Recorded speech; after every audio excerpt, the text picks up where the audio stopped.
not me being tagged in not hate videos, but negative commentary against a friend in my head, EU.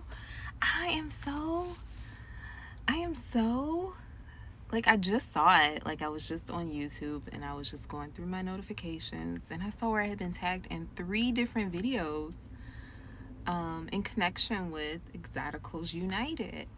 And one was just like a random spoof of I don't know what, but it wasn't funny. And then the other 2 were backlash against her for inviting, um,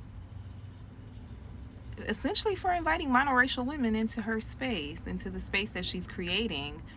And as a monoracial woman who found her content, it was her pretty privileged video, how she lost it and got it back, and other videos that she had outlining trash treatment that she'd received because of things outside of her control, and essentially like the privileges and the downside to having conventional attractive features or being conventionally attractive. That's, and they even, like, I don't know, like, I just feel like there's always going to be a bully. There's always going to be a bully. There's always going to be someone who doesn't see the vision, who thinks on a micro level instead of a macro level, who wants more of the same divisiveness, who wants to feel special in their own exact small little bubble. Like, they just want to be like duplicate Chrissy's, but in this, I guess, biracial space. And like, they made a comment that she looked like Keke Palmer, who is gorgeous. Like, what are you saying? What are you saying?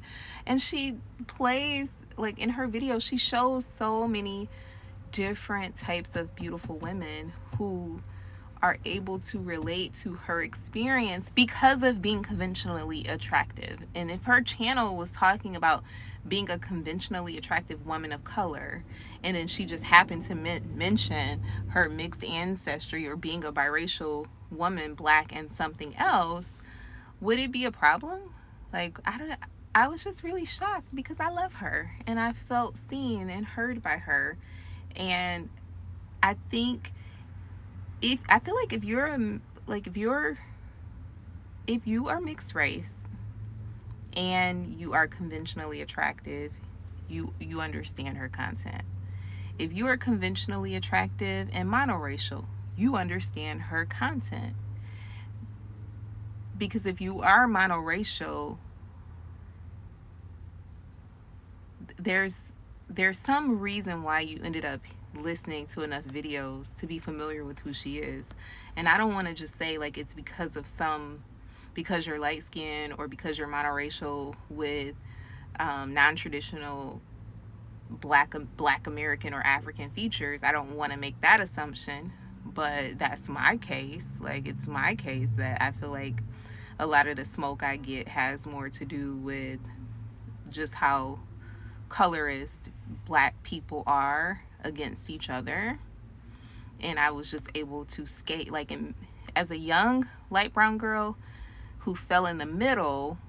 I wasn't so light and my hair wasn't so long that people were picking on me and pulling my hair, and I wasn't so dark that people were picking on me and calling me names.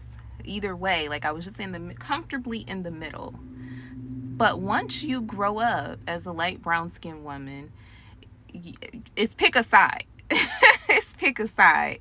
And because of being monoracial and identifying with blackness and being proud of it and it just being fine with who I am in my own skin, many probably because I wasn't picked on, I embraced my nose, my lips. Like, I am fine with it. It is on me.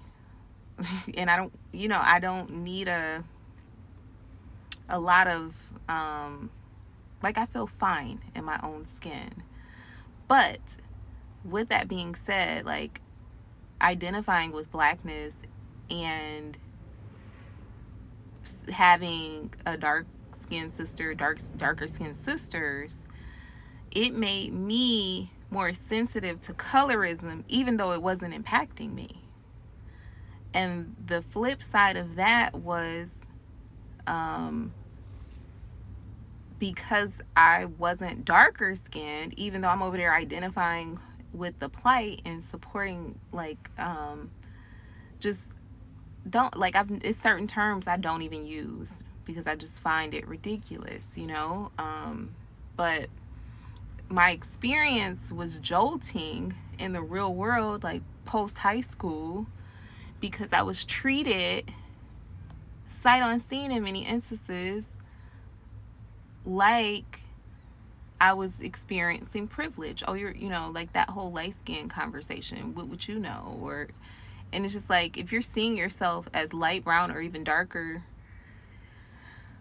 and then you're told and treated differently, it comes to a point where it's very much like you're being abused by the same people that you are uplifting and will continue to uplift and will continue to,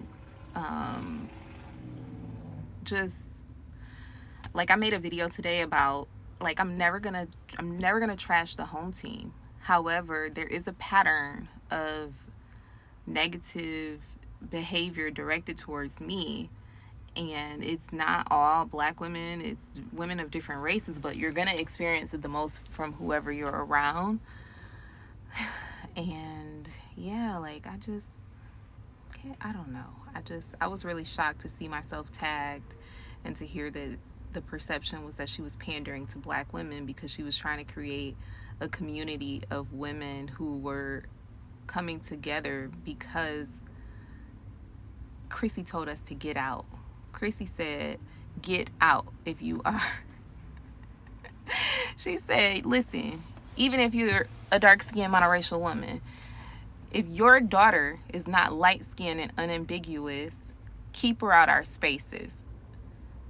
That's what Chrissy said. And now they're just knockoff Chrissy's wanting to come and do the exact same thing when we're trying to focus on our self-development and how to, like, capitalize on whatever assets are available to us. I don't know. It was just disappointing. And I hope don't nobody else tag me to any more foolishness like that. If you hear me and you're watching, don't tag me. Because, no. She saw me. I felt seen. And shame on y'all.